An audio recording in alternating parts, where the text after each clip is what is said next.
कहते हैं इतिहास खुद को दोहराता है, लेकिन अगर वो इतिहास महाभारत जैसा हो तो क्या वो सिर्फ कहानी रह जाता है या उसके निशान आज भी इस धरती में छिपे हैं। आज हम बात करने जा रहे हैं उस रहस्य की जिसने विज्ञान और श्रद्धा दोनों को हैरान कर दिया है। महाभारत, एक ऐसा युद्ध जिसने न केवल मानवता की सीमाएं तोड़ी बल्कि देवताओं के अस्त्र शस्त्रों की शक्ति का प्रदर्शन भी किया। कहा जाता है उस युद्ध में ऐसे हथियार प्रयोग किए गए जिनकी ताकत आधुनिक परमाणु बमों से भी कई गुना ज्यादा थी। प्रश्न ये है, क्या वो हथियार सच में अस्तित्व में थे, और अगर थे तो आज कहाँ हैं? क्या वो किसी गुफा में, किसी प्राचीन मंदिर के नीचे या धरती की गहराई में छिपे हैं? महाभारत के युद्ध में अर्जुन और अश्वत्थामा दोनों के पास था ब्रह्मास्त्र, वो अस्त्र जो एक ही वार में पूरी सभ्यता को मिटा सकता था। जब अश्वत्थामा ने इसे क्रोध में चलाया तो श्रीकृष्ण ने उसकी ऊर्जा को रोक तो लिया, पर कहा जाता है कि उसका कुछ भाग धरती में समा गया। यही कारण है कि भारत के कुछ हिस्सों में आज भी अनएक्सप्लेन रेडिएशन पाया जाता है। राजस्थान के जोधपुर के पास के क्षेत्र में वैज्ञानिकों ने ऐसे रेडियोएक्टिव ट्रेसेस पाए हैं जो हजारों साल पुराने हैं। वहाँ मिट्टी आज भी उतनी ही दूषित है जैसे किसी परमाणु विस्फोट के बाद होती है। क्या वो महाभारत के समय का ब्रह्मास्त्र विस्फोट था? जब 1945 में हिरोशिमा और नागासाकी पर बम गिरा तो वैज्ञानिकों ने देखा कि वहाँ की धरती, इमारतों का पिघलना और हवाओं में फैला जहर वैसा ही था जैसा महाभारत के ग्रंथों में ब्रह्मास्त्र के प्रभाव के रूप में लिखा गया है। ये सिर्फ संयोग नहीं हो सकता। क्या हमारे पूर्वजों के पास न्यूक्लियर पावर जैसी टेक्निक थी? महाभारत में एक और अस्त्र था, नारायणास्त्र। इसे चलाने वाला जिस पर हमला करता वो अस्त्र तब तक पीछा करता जब तक लक्ष्य नष्ट न हो जाए। इसे सुनकर क्या आपको मॉडर्न गाइडेड मिसाइल्स याद नहीं आते? और अग्नेयास्त्र, जो आसमान से आग की वर्षा करता था जैसे आधुनिक नेपाम बॉम्ब्स करते हैं। अगर ये सब सिर्फ कल्पना होती तो इतने सटीक विवरण क्यों मिलते? कुछ विद्वान मानते हैं कि प्राचीन भारत एक उन्नत सभ्यता थी जिसने वो ज्ञान प्राप्त किया था जो आज हमारे वैज्ञानिक खोज रहे हैं।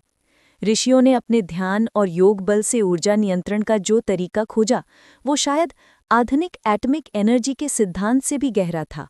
पुरातत्व में भी कई चौंकाने वाले प्रमाण मिले हैं, जैसे गंगा के किनारे और कुरुक्षेत्र क्षेत्र में पाए गए फ्यूज्ड रॉक्स जो किसी अत्यधिक गर्मी से पिघले हैं। वैज्ञानिक कहते हैं इतनी गर्मी सिर्फ न्यूक्लियर ब्लास्ट या लाइटनिंग से हो सकती है, लेकिन लाइटनिंग से इतनी गहराई में नुकसान संभव नहीं। तो क्या वो ब्लास्ट किसी दिव्य अस्त्र का परिणाम था? वेदों में उल्लेख है कि इन अस्त्रों को सिर्फ वही चला सकता था जो मानसिक और आध्यात्मिक रूप से पूर्ण नियंत्रण में हो। कहा जाता है कि युद्ध के बाद भगवान कृष्ण ने आदेश दिया कि सभी दिव्य अस्त्र नष्ट कर दिए जाएं या उन्हें पृथ्वी की गहराई में बंद कर दिया जाए ताकि उनका दुरुपयोग न हो सके। कुछ ग्रंथों में यहाँ तक लिखा है कि धरती में गहरे ताले डाले गए जहाँ ये शक्तियाँ अब भी सुसुप्त अवस्था में है। कुछ लोग मानते हैं कि कैलाश पर्वत के नीचे या हिमालय की कुछ गुफाओं में वो अस्त्र छिपे हैं। कैलाश, जिसे शिव का निवास कहा गया है, वहाँ की मैग्नेटिक एनॉमलीज आज भी वैज्ञानिकों को हैरान करती हैं। क्यों वहाँ किसी को चढ़ने की अनुमति नहीं है? क्या वो सिर्फ धार्मिक कारण है या वहाँ कोई रहस्य छिपा है जो मानव जाति के लिए खतरनाक हो सकता है?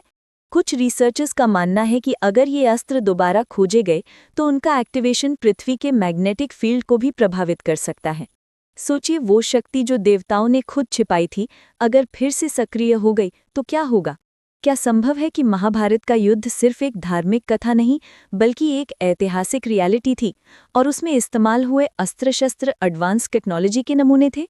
रूस और अमेरिका जैसे देशों ने भी एंशिएंट इंडिया के टेक्स्ट्स को पढ़कर एनर्जी वेपन्स पर शोध किया है। अमेरिका की CIA की एक रिपोर्ट में तक कहा गया था कि India possesses ancient texts that describe nuclear energy in metaphorical form, यानी वो मानते हैं कि भारत के ग्रंथों में छिपे हैं विज्ञान के रहस्य। कुछ इतिहासकारों का दावा है कि पाकिस्तान सीमा के पास एक गुप्त आर्कियोलॉजिकल साइट है जहां 1940s के दशक में खुदाई रोक दी गई थी क्योंकि वहां रेडिएशन लेवल बहुत ऊंचा पाया गया था। लोकल लेजेंड्स कहते हैं कि वहां एक शापित क्षेत्र है जहां कोई नहीं बसता। क्या वो भी किसी अस्त्र के प्रयोग की भूमि थी? इतिहास चुप है, लेकिन धरती बोलती है। अपने निशानों से। और अगर हम इन निशानों को समझ पाए तो शायद हमें पता चल जाएगा कि महाभारत सिर्फ धर्म की लड़ाई नहीं, बल्कि एक ऐसे युग का अंत था जब देवताओं की शक्तियां मनुष्यों के हाथों में थीं। आज भी जब कोई बिजली की चमक, आसमान में अजीब रोशनी या अनएक्सप्लेन्ड मैग्नेटिक फील्ड डिटेक्ट होती है, तो कहीं ना कहीं ये सवाल फिर उठता है कि क्या वो कोई प्राकृतिक घटना है या किसी छिपे अस्त्र की सुप्त शक्ति की हलचल। कहते हैं जो शक्ति सृष्टि की रचना कर सकती है वही उसे नष्ट भी कर सकती है।